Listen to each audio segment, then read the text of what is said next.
So hello future CS, कैसे हैं आप सब। मैं हूं ऋतिक कुमार, आपका एक बार फिर से बहुत बहुत स्वागत करता हूं चार्टर्ड यूनिवर्स यूट्यूब चैनल पे। तो आज के इस वीडियो में हम बात करने वाले हैं कंपनी सेक्रेटरी यानी सीएस से रिलेटेड कि सीएस कोर्स का everything, fees, duration, examination, classes, सब कुछ आज इस वीडियो में हम बात करने वाले हैं। तो एंड तक बने रहिएगा हमारे साथ, एक भी पार्ट मिस मत करिएगा। चलिए वीडियो को विदाउट टाइम वेस्ट करें हम स्टार्ट करते हैं। तो सबसे पहले सीएस यानी कंपनी सेक्रेटरी मतलब होता क्या है। कंपनी सेक्रेटरी, जैसे कंपनी सेक्रेटरी का नाम सुन के सेक्रेटरी वर्ड ऐड हो जाने से इसमें आप सबके दिमाग में एक इमेज बन रही होगी कि एक पर्सन जो किसी अनदर पर्सन के पर्सनल वर्क के लिए उसके पीछे पीछे होता है, ठीक है। लेकिन कंपनी सेक्रेटरी के केस में अलग है। ये सेक्रेटरी होता है लेकिन ये किसी पर्सन का नहीं, ये एक कंपनी का सेक्रेटरी होता है। कंपनीज एक्ट 2013 के अंदर की मैनेजरियल पर्सोनल यानी KMP में इनको रखा गया है कंपनी सेक्रेटरीज को। अब KMP यानी की मैनेजरियल पर्सोनल में कौन कौन आते हैं?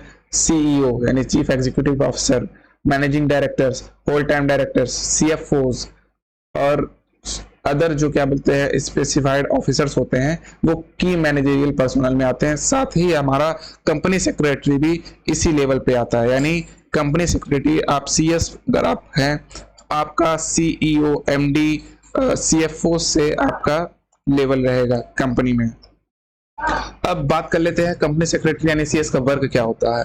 एक सर्टिफाइड कंपनी सेक्रेटरी जो होता है वो लीगल एस्पेक्ट्स किसी बिजनेस इंटरप्राइजेस के हैंडल करता है। बिजनेस कोई भी फर्म हो, किसी भी इंडिविजुअल कंपनीज का जो लीगल एस्पेक्ट्स है उसको हैंडल करता है हमारा CS की रिस्पॉन्सिबिलिटी होती है कि auditing, company tax return keep recording, advising board of director about the financial health, ये सब मेंटेन करना CS का काम होता है। लीगल स्टैट्यूटरी रेगुलेशंस जो होते हैं उस केस में CS जो है हमारा गाइड करता है कंपनीज को, बोर्ड ऑफ डायरेक्टर्स को, CEOs को, CFOs को, कैसे हमें नेक्स्ट स्टेप लेना चाहिए अपनी कंपनी को फर्दर ग्रोथ के लिए। तो ये CS का वर्क होता है फुल। जैसे कि आप सबको मालूम होगा या नहीं मालूम भी है, फिर भी मैं बता देता हूँ कि CS जो है आपका टोटली लॉ बेस्ड है। तो इसमें लीगल रूल्स, रेगुलेशन, लॉ का काम ही CS का होता है। अब बात करते हैं इंस्टीट्यूट। जो इंस्टीट्यूट है the institute of company secretaries of India, ICSI, ये पूरे CS को मेंटेन करता है, हैंडल करता है। CS कोर्स या फिर CS मेंबर, सबको ये ICSI ही हैंडल करता है। जैसे CA में ICAI है, वैसे CS में ICSI है जो कि मैनेज करता है कंपनी सेक्रेटरीज को। अब बात कर लेते हैं स्टेजेस। इसमें मेनली 3 स्टेजेस होते हैं। पहला आपका स्टेज होता है CS एग्जीक्यूटिव इंट्रेंस टेस्ट, जिसको आप CSET भी कह सकते हैं। CS एग्जीक्यूटिव दूसरा होता है, तीसरा होता है हमारा CS प्रोफेशनल। ये 3 स्टेजेस होते हैं, आपको 3 स्टेज आपको क्लियर करने होते हैं CS बनने के लिए। अब बात कर लेते हैं एंट्री रूट के बारे में कि CS कोर्स में आपके कितने एंट्री रूट, कितने तरह से आप CS कोर्स में आप एनरोल हो सकते हैं। तो आप 2 तरह से CS कोर्स में जा सकते हैं, थ्रू CSET या फिर डायरेक्ट एंट्री। CSET के थ्रू अगर आप जाते हैं तो आपको 3 एग्जाम्स देने होते हैं, और डायरेक्ट एंट्री के रूट से जाते हैं तो आपको सिर्फ 1 एग्जाम देना होता है। CSET के थ्रू अगर आप जाते हैं तो आपको CSET, एग्जीक्यूटिव और प्रोफेशनल तीनों देना होता है, और डायरेक्ट एंट्री रूट से जाते हैं तो सिर्फ एग्जीक्यूटिव और प्रोफेशनल ये दोनों ही देना होता है आपको। अब रजिस्ट्रेशन और एग्जाम डेट के बारे में बात कर लेते हैं। तो जैसे कि टेबल के फॉर्म में आपके सामने शो कर रहा है कि 16 जून को अगर आप रजिस्ट्रेशन करवाते हैं CSET के लिए, तो नवंबर 23 में आप एलिजिबल होंगे एग्जाम देने के लिए CSET का। और एग्जीक्यूटिव प्रोग्राम का अगर आप 1 फरवरी 2023 तक अगर रजिस्ट्रेशन करवाते हैं, दिसंबर 23 में आप एग्जीक्यूटिव का एग्जाम दे सकते हैं। फिर प्रोफेशनल प्रोग्राम के लिए 1 अगस्त 2023, 1 अगस्त 2023 में अगर आप रजिस्ट्रेशन करवाते हैं तो जून 24 में आप एलिजिबल हो सकते हैं एग्जाम देने के लिए। ये तो हो गए रजिस्ट्रेशन और एग्जाम डेट्स की बात। अब बात कर लेते हैं एलिजिबिलिटी। एलिजिबल कैसे होंगे आप CS कोर्स के लिए? तो CSET के बारे में पहले बात करेंगे, फिर हम डायरेक्ट एंट्री के बारे में बात करेंगे। CSET देने के लिए आप 12th पास आउट होने चाहिए या फिर 12th एग्जाम में अपीयर होने चाहिए, ठीक है। आप 10th में अपना रजिस्ट्रेशन करवा सकते हैं। इसका प्रोविजनल रजिस्ट्रेशन वो होगा जैसे आपका CA में होता है सेम। आप 10th में अगर चाहें तो आप रजिस्ट्रेशन करवा सकते हैं, आपके मॉड्यूल्स वगैरह आपके पास अवेलेबल हो जाएंगी इंस्टीट्यूट के द्वारा, आप पढ़ाई कर सकते हैं, उसके बाद तैयारी शुरू कर सकते हैं तब से ही। लेकिन आप एग्जाम तभी दे सकते हैं जब आप 12th में एग्जाम में अपीयर हो चुके हो, फर्क नहीं पड़ता आपका रिजल्ट आया हो या ना आया हो, आप अपीयर हो चुके हैं एग्जाम में, आप सीसेट एग्जाम दे सकते हैं। डायरेक्ट एंट्री के लिए आपका ग्रेजुएशन जो है मिनिमम 50% से आप कंप्लीट होना चाहिए आपका ग्रेजुएशन। दूसरा क्राइटेरिया, पोस्ट ग्रेजुएशन अगर आपका कंप्लीट है तो कोई भी मिनिमम परसेंटेज या फिर मार्क्स रिक्वायर्ड नहीं है आपके ग्रेजुएशन में, अगर आप पोस्ट ग्रेजुएट हैं तो, या फिर आप सीए फाइनल कंप्लीट कर चुके हैं या फिर सीएमए फाइनल कंप्लीट कर चुके हैं, तब आप डायरेक्ट एंट्री रूट से सीएस में जा सकते हैं। अब बात कर लेते हैं प्रैक्टिकल ट्रेनिंग के बारे में। प्रैक्टिकल ट्रेनिंग मैंडेटरी होती है ये जब रूल्स रेगुलेशन लॉ पे बेस्ड है तो आपकी प्रैक्टिकल ट्रेनिंग मस्ट है सीएस में। ये 24 मंथ्स यानी 2 इयर्स की आपकी मैंडेटरी प्रैक्टिकल ट्रेनिंग होती है। ये आपके ऊपर फुल्ली डिपेंडेंट है कि आप एग्जीक्यूटिव प्रोग्राम के बाद आप प्रैक्टिकल ट्रेनिंग करते हैं या फिर प्रोफेशनल प्रोग्राम के बाद, ये आपके ऊपर डिपेंड है कि आप कब करते हैं अपना प्रैक्टिकल ट्रेनिंग। अब फी जान लेते हैं, सीएस कोर्स की फीस क्या है। फीस सीसेट के थ्रू अगर आप जाते हैं तो सीसेट की आपकी फीस है 1000 रुपीज, एग्जीक्यूटिव की 10,100 और प्रोफेशनल की 13,000। और वहीं अगर आप डायरेक्ट एंट्री रूट से आते हैं तो 15,100 रुपीज आपका एग्जीक्यूटिव का और प्रोफेशनल का 13,000। ठीक है, ये आपकी फीस है टोटल सीएस कोर्स की। अब सिलेबस देख लेते हैं, सीसेट का सिलेबस क्या है। तो जैसे 4 पार्ट्स हैं आपके, 4 पेपर्स। पहला बिजनेस कम्युनिकेशन जो कि 50 मार्क्स का होना है। दूसरा है legal aptitude, logical reasoning and quantitative aptitude जो कि 70 मार्क्स का है, जिसको आप मैथमेटिक्स भी कह सकते हैं। पार्ट 3 आपका economic and business environment 50 marks का है। पार्ट 4 आपका करंट अफेयर्स 30 मार्क्स का। ये आपका सिलेबस है सीसेट का। अब कुछ एडिशनल इंफॉर्मेशन है आपकी सीसेट के रिगार्डिंग, जैसे कि मैनर ऑफ एग्जामिनेशन आपका जो है मल्टीपल चॉइस क्वेश्चंस होता है। आपका पेपर जो होगा वो एमसीक्यू बेस होगा।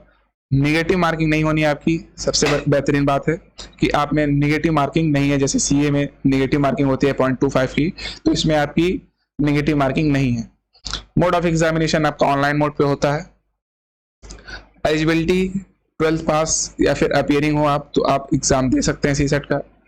ड्यूरेशन आपका 2 आवर्स का आपका ड्यूरेशन होता है। ऑल 4 पार्ट सब्जेक्ट्स यानी 4 सब्जेक्ट्स यानी 4 पार्ट्स जो है आपके, उसका सिर्फ 2 घंटे का आपका पेपर होता है। मार्क्स आपका 200 का होता है, 200 मार्क्स के आपके पेपर होते हैं। पासिंग क्राइटेरिया जो होता है आपका 40% in each subject and 50% in aggregate होना चाहिए, सेम सीए जैसे।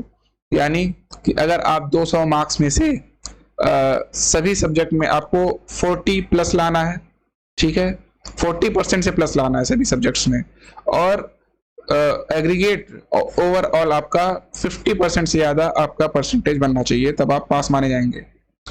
अब बात कर लेते हैं एग्जीक्यूटिव प्रोग्राम के बारे में। अब सिलेबस जो है थोड़ा लेंदी है, अगर ऐसे मैं बताने बैठूं तो वीडियो बहुत ही लेंदी हो जाएगा। तो आप स्क्रीन पे अपने सिलेबस को वीडियो पॉज करके देख सकते हैं कि क्या क्या सिलेबस है, कितने मार्क्स का है। मैं बस ये बता दूंगा कि आपके एग्जीक्यूटिव और प्रोफेशनल दोनों में आपके 2 ग्रुप्स यानी 2 मॉड्यूल्स में आपके एग्जाम होते हैं। ये मॉड्यूल 1 का सिलेबस है और मॉड्यूल 2 का सिलेबस ये है आपका। आप वीडियो पॉज करके सिलेबस को अच्छे से देख सकते हैं। अब बात कर लेते हैं कुछ एडिशनल इंफॉर्मेशन जो है। मोड ऑफ एग्जामिनेशन क्या होना है आपका, तो ये फुल्ली एमसीक्यू बेस्ड नहीं होता है, कॉम्बिनेशन होता है दोनों का। मतलब 20% जो है आपका वो case based objective type questions होते हैं और 80% जो है वो डिस्क्रिप्टिव क्वेश्चन होते हैं for all papers of executive programme except 1 paper जो कि पेपर नंबर 4 है, corporate accounting and financial management, जो कि 100% आपका डिस्क्रिप्टिव होता है विथ नेगेटिव मार्किंग होती है। एमसीक्यू बेस्ड पेपर जो आपका 20% का case based objective type question है, उसमें आपकी नेगेटिव मार्किंग होनी है। ठीक, अब ड्यूरेशन आपका ईच पेपर के लिए 3 आवर्स का आपका ड्यूरेशन होना है। मार्क्स 100 मार्क्स का आपका पेपर होगा। पासिंग क्राइटेरिया आपका 40% in each subject and 50% in aggregate होना चाहिए। अब बात कर लेते हैं सिलेबस क्या है आपके प्रोफेशनल प्रोग्राम का। प्रोफेशनल प्रोग्राम का आपका सिलेबस 2 ग्रुप्स, जैसे मैंने बताया 2 ग्रुप यानी 2 मॉड्यूल्स में आपका एग्जाम होना है। ग्रुप 1 का सिलेबस ये आपके सामने है, ठीक, आप वीडियो पॉज करके इसको देख लीजिए। और मॉड्यूल 2 यानी ग्रुप 2 का सिलेबस ये रहा। बस इसमें आपको 2 चीजें दिखेंगी। ग्रुप 1 में आपको पार्ट 4 में देखिए इलेक्टिव 1, जो कि select 1 paper out of 4 elective papers. Elective subjects अभी मैं दिखा रहा हूं आपको, इलेक्टिव पेपर्स कौन कौन से हैं। उसमें से आपको एक सेलेक्ट करना है, एक पेपर जो आप ग्रुप 1 में प्रोफेशनल प्रोग्राम में आप देंगे। ग्रुप 2 में भी सेम है, इलेक्टिव 2 में आपका select 1 paper out of 5 elective papers. Elective 2 में से आपको सिर्फ एक पेपर सेलेक्ट करना है ग्रुप 2 में देने के लिए। एडिशनल इन्फॉर्मेशन के रूप में मोड ऑफ एग्जामिनेशन आपका डिस्क्रिप्टिव, टोटल डिस्क्रिप्टिव होना है, इसमें आपका एक भी परसेंट एमसीक्यू नहीं होता है, ठीक है। फॉर इलेक्टिव पेपर्स आपका जो पेपर है वो डिस्क्रिप्टिव एंड ओपन बुक होना है। ड्यूरेशन 3 आवर्स का होगा आपका ईच पेपर के लिए। Marks 100 marks each paper. Passing criteria same है, 40% in each subject and 50% in aggregate. अब इलेक्टिव पेपर्स हैं, ये आपके इलेक्टिव पेपर्स हैं, इलेक्टिव 1 के पेपर्स हैं ये आपके, जिसमें से आपको प्रोफेशनल प्रोग्राम के ग्रुप 1 में से इन 4 में से एक पेपर देना होगा आपको, ठीक। इसमें से एक पेपर आपको सेलेक्ट करना है और ग्रुप 1 देने के टाइम पे आपको इसमें से एक देना होगा। अब इलेक्टिव 2 पेपर्स जो हैं ये रहा आपके 5, जो कि आपको ग्रुप 2 यानी मॉड्यूल 2 के टाइम पे जब आप मॉड्यूल 2 देंगे प्रोफेशनल प्रोग्राम का, इस 5 में से आपको पेपर नंबर 7 जो है इसमें से एक आपको सेलेक्ट करके देना है। सो ये CS कोर्स के बारे में हमने डिटेल पूरा बता दिया है। अगर आपको कोई भी डाउट होता है तो कमेंट सेक्शन में हमसे जरूर पूछिएगा। वीडियो पसंद आया हो तो वीडियो को लाइक जरूर करिएगा, अपने दोस्तों के साथ शेयर करिएगा। चैनल अगर अभी तक आपने सब्सक्राइब नहीं किया तो सब्सक्राइब कर लीजिए। ऐसे वीडियोस हम आप सभी के लिए हमेशा लाते रहेंगे। एवरी मंडे हमारी वीडियोस आती रहती हैं। तो अभी के लिए इतना ही, चलिए धन्यवाद एंड तक बने रहने के लिए।